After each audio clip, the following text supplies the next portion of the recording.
we talk about today's topic? Yes, let's talk about switching off. Switching off. Shall we start with our own experience of learning to switch off? Because I was not good at it when I was younger. I would still say I'm definitely Work work in in progress still. I was one of those people that would wake up really early, my brain going at a million miles an hour, and I would be like that all day. I just didn't get a break from the kind of internal noise. And I'm also someone who has a lot of energy, so I would find it very hard to sit still and relax unless I waited until this is when I was younger, hungover. And then it would be Hollywood's omnibus on a Sunday kind of thing. Yes. But it took me burning out to realise that I had to proactively switch off because otherwise I would run myself into the ground. I think as well, it might be helpful if we think about as well what we feel like is switching off as well, because there might be people that have that classic, it's like, I'm just going to veg on the sofa and eat a tub of Ben and Jerry's. That if that's not switching off to you, it's like, what does switching off look like? Because it might be that you are genuinely like lit up by what you do, you have purpose. So switching off will look very different for like, because we're all different, right?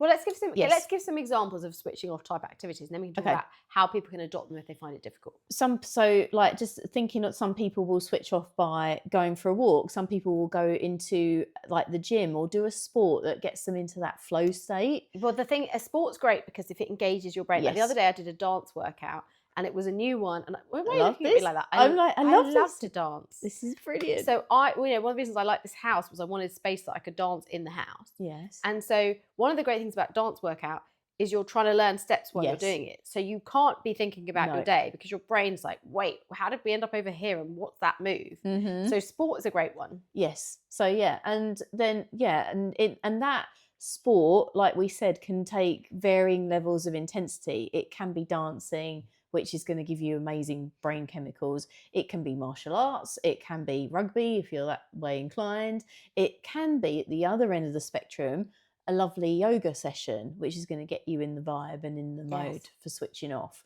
So definitely sport and varying ends of the scale, reading, watching our lovely TV shows. I love cooking. Cooking is because, great one. Because again, it's like a mindful exercise that you're switching off because to me, a big part of switching off is not thinking about the future or the past. Yeah. And if you think most of the internal narrative of what we worry about is the future or the past. So anything that keeps you present. 100%. But on the point about sport, there's also a difference between switching off mentally and switching off physically. Yes. And we do also need physical rest, downtime as well. So some people, they have very stressful jobs and then the way they unwind is go and do a crazy spin class. But all of that, including the busy day, is very active. Yeah. Even the spin class is actually quite active. Yes. So actually, if you're one of those people, it's trying to find the opposite and be in real stillness, which is where we can look at different forms of meditation that you do. Kind of like, it can be really hard, but you kind of need to really counter that overactive lifestyle. Putting yourselves like, you just triggered my brain about, obviously you have the crazy job, you then do the spin class. If that is your jam, then maybe it's like looking at bolting on something like a sauna afterwards. Yes, a great way to wind it. Like, just count your breath in a sauna. Try not to do not when you're take your freaking phone in or do a timer clock. Oh my gosh! So when I'm in a sauna, sometimes I'll sit there with my legs crossed and I have my eyes closed, and you've got all these bros trying to like life hack themselves, and they're reading their book and they're drinking their water, and I'm like, you're missing the point. And I'm literally like meditating in my head, and I'm like, fuck you. Literally. Is that your mantra? Yes. I love that. You. But it's very hot when you're in a slight, it's lovely because it's warm, right? Maybe not on a day like today, but if you're in a environment that brings you in, which is calming and it brings you into the present moment, it's very hard for you to kind of like be absorbed by other things. If your attention is there because you're uncomfortable because of the heat, or you're uncomfortable if you're in the cold, it's very hard to be elsewhere in your head and sit in a similar way with sport. Yeah, but I think to your point about how you even do a sauna, I think sometimes the way to think about switching off is, are you in a passive mode or an active mode? Like the people who were in there who were reading the book and timing themselves and whatever, there's still value. I'm not against it. There's still value in that, Goggin style, but you're doing it in an active way. Yeah. So we do need a certain amount of each day that is passive, that's passive mentally. You know, when I'm helping my clients manage their energy, one of the things I'll say is, do you need to be active in every meeting that you're in? Mm-hmm. Can you have a meeting where you just sit back and listen? That's quite passive. That can be a form of switching off and giving yourself a bit of downtime. I'm just going to listen to this meeting because it's boring. I'm not going to be emailing or doing something else on my phone. I'm just going to enjoy that it's a boring moment. Yes. Because a lot of switching off is about letting yourself actually be bored. Exactly. And I feel like there will definitely certain... Yeah, like maybe in the, like, in full disclosure, there have been times in my life when I'm like scared to let myself be bored because I worry about what's going to come up and the thoughts that will come up, because then it's where, like, sometimes when there is space in your brain, it can allow like those things that we perhaps aren't addressing to flow to the forefront. However, doing the work that I do with clients, it is really important for your brain to have those like bored moments or that space to ponder. Well, that's where a lot of people get inspiration, like they get their inspiration in the shower or out on a walk. Exactly. By giving your brain space, some of your best ideas come through. 100%. And this constant internal chatter, this kind of radio station of commentating on everything or worrying about what's happening tomorrow, worrying about a conversation you had yesterday, you're actually not creating space for true inspiration and new ideas to come to you. So that's a really good reason to switch off. Exactly that. And similarly, if you're someone that is like, when you're driving, you're listening to a podcast, or if you're running or walking and listening to multitasking, music, if you can, even, I'm not saying again do like all your walks like that, but even if like you have the first 10 minutes or the last 10 minutes where you just don't have any other inputs other than the walk or the driving, it just allows your brain to start to dial up and actually figure out the shit that you need to figure out. Well, one of the types of meditation, because I think we should talk today about meditation, because that was transformative for me as a way of switching off. I don't meditate like you do in a kind of cross-legged way. I actually meditate. I only do that in the sauna, mainly because it's stuffed full of hack boys. Oh my goodness. Biohacking and boys. having really annoying conversations as well. They are. Or you want it to be quiet in there. I made £1 on my trades today. All the bros are going to come at me now. They're not listening to our podcast. It's a great thing. Yeah. So I'll talk about how I meditate, because I actually meditate on the tube, and I did it this week in London. I love this. I try and meditate in places it's really hard to. Great. To make it like extra good. But one of the forms of meditation I really like is 5 senses meditation, which is where whatever you're doing, you pay attention to what you're receiving through your 5 senses. And so I'll sometimes do that when I'm out on a walk with the dog. I do like a podcast or some music, especially if I'm running. But the first 10 minutes, I might do a gratitude meditation or just do a 5 senses meditation. Love it. So all you need to do a 5 senses meditation is just really focus on where you are. You could be out walking, you could be having your breakfast, and just pay attention to what do I detect each of my 5 senses. So you just stop and you go, what do I see? So we can look around this room and we can see, I mean, we've had to move the dog bed. We've got some water over there. We've got a few pictures on the wall, but you're just noticing what's going on. I'm golden because I'm looking at the bad bitch sign. You're looking at the bad, which is amazing. Yeah. But there's something about when you're noticing what's in front of you, your brain can't be thinking about tomorrow or yesterday. Yeah. So the first thing is, what do I see? What do I hear? We hear birdsong in this house, don't we? All day long, which I love. And when I'm out walking, I hear it. But this morning, when I was up my walk, I did this. I heard a helicopter. So then I had a look for it. But these are things you wouldn't necessarily notice. But if you stop and really listen and you think, what can I actually hear in the background? Then there's obviously smell. Yes.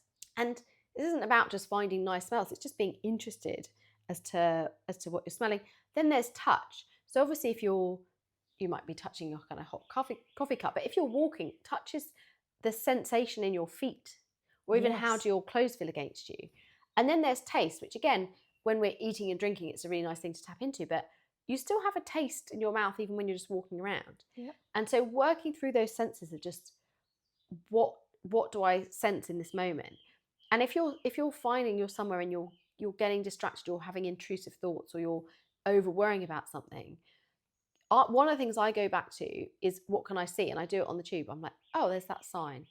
Oh, there's that person. Try not to stare at someone. Oh, that's like, there's a mark on that door. And you can disrupt your negative thought pattern by just choosing to notice and label. Don't judge it. Don't be like, that door's ugly or that door's nice. Just be like, there's a door. There's a pink dress. And when you just start labeling and noticing your surroundings, it gets your brain really present. Yes. And it's kind of like, I'm going to bring it right down to like a basic level, but in the Winnie the Pooh, the Christopher Robin film, he plays this game with Winnie the Pooh that's called Say What You See. Oh, really? And he literally is like he's on a train. It's a comical moment because like Ewan McGregor's trying to work and Winnie the Pooh's saying everything that he can see, but he's going on the train and he's like, cow, tree, car. It's so cute. But again, it's just like bringing yourself into that moment. Yes. And I used to actually sometimes get panic attacks on the tube. Yes. And I used that technique to stop that happening. And I haven't had that in years, but there've been moments where I'd just get the very beginning feeling of a panic attack. And I'd be like, what does that sign say? What is that person wearing? And it would completely just break it. Yes. So there's something about just noticing your surroundings. Now, the next level, there's a million different kinds of meditation. I like old school Eckhart Tolle Power of Now meditation, which is completely empty your mind. Okay. Don't listen to anything, don't count, although I think counting is a good way to start. Just listen to counting in your head. But he's like, just sit there with no thoughts. Okay. Now, it's actually really hard, but he's like, when the thought comes in, just let it go. Yeah, and it's not like a strong rebuttal, like, go. It's like just let it pass. Let it pass through. Like a cloud. So I had to practice that, and that really helped me learn to switch off because I can be a massive overthinker. And then I started practicing it on the tube to and from work. And the reason I started doing that is because Eckhart Tolle says, it's easy to sit at home and meditate when it's all comfortable. 100%. But actually, the real mindfulness, like you build your mindset muscle, you build that mindfulness when you learn to do it when you're most challenged or when someone's setting you off. And so one of the things I think that's important in switching off is a concept called bookends, which is marking, especially with work, marking the beginning and ending of your day. Nice. And especially if you work from home, it can be quite hard to kind of register when work's finished. You talked before about like shut the laptop or what have you. But because I used to treat my bookend as my commute in, so on the way in, it's very good. I would read the list of my new positive beliefs. So I used to have massive imposter syndrome. So I'd read this list that says, you're a great boss, the people you work with like you, not about to get fired. Well, put it in the positive. I'd read this list on the way in. Yes. And on the way home, I would do Power of Now meditation on the DLR. Love it. And try and have a still mind for as much of my journey home as possible. And then I would come home and I would be able to leave behind, because my job was great, but it would be quite high energy and you could bring that energy home with you and not relax. And then I was able to come home in a really calm way. I love that. And it's like using those it's putting in those practices that allow those, so it's like a dial up as you start your day and then having that decompression time, because switching like from work mode to switching to home or like different person mode even, you need that transition period, because most people can't just go put that hat down, pick the next hat up. It's allowing yourself that period of time. And can we talk about breath work a bit as well? Go for it. Because honestly, the power of the breath, obviously, I know we've talked about it before, about how your breath is very good for getting you into your parasympathetic nervous system, for calming you down. We've got an amazing friend, Naomi, that is a breathwork facilitator. But that is using your breath is, even just if it's like a basic in breath and then a longer out breath, is just really powerful for getting you into that moment. So if you're finding that the thoughts are coming in perhaps and they're still distracting you, just doing a simple count of in breathing and out breathing is just, even if I think about it. 1 in, 1 out, 2 in, 2 out. And you're giving your brain something to think about and focus on. So there is a word. Yes. But the word isn't, oh my God, I forgot to do this. Oh my God, this person hates me. Yes. Oh my God, I haven't planned my holiday. What have I forgotten? Yes. And when we're talking about switching off, part of it is we're talking about just giving your brain a break from all of that. Definitely. And you can try, you can even do like a in for, so a 1, 2, 3, 4, and then out for 1, 2, 3. Yes, you can 4, elongate it. You can do 5, the box breathing 6. where you hold it in the middle. Yes, exactly that, which is brilliant as well. And I think in terms of before we get to switching off, if you are finding you've got a lot of things and your busy mind is running amok, write it down, get it out of your brain, whether you note it on your phone, not advocating being on your phone a lot, but if you're on the train, sometimes it's very helpful to note things on your phone, or just write it on a piece of paper, get it out of your brain, because there will come a point where your brain might be like, okay, that's it for today. We've got no more to like bombard you with. But just getting it out is like a really nice signal to your brain that it's on paper. We can come back to it when we're ready. We don't have to keep almost trying to remember. Oh yeah, because the brain will keep reminding you, because Yes. it's like, don't forget. So if you're going to the gym class or you're going to the yoga class, make the list and come back to it afterwards.